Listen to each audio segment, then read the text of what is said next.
পিছিয়ে যাচ্ছি, সেই জায়গাগুলো আমরা সুদৃষ্টি রেখেছি।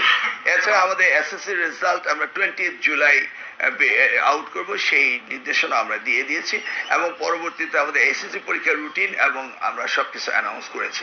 আপনারা জেনেছেন last government কারিকুলামটা।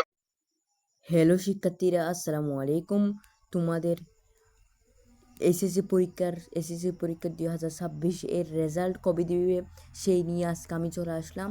Learn easy learn BD এর পক্ষ থেকে আমি চলে আসলাম।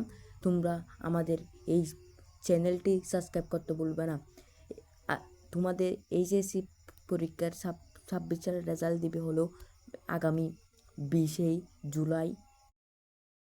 তোমাদের রেজাল্টটি দেখতে পারবে আগামী 20 জুলাই। দাখিল এইচএসসি 26 সবার রেজাল্ট দিবে আগামী 20 জুলাই। কথাটি বলেছেন শিক্ষামন্ত্রী নিজেই। তোমরা এরকম আরও ভিডিও পেতে আমাদের চ্যানেলটি সাবস্ক্রাইব করো। আসসালামু আলাইকুম ওয়া রাহমাতুল্লাহ।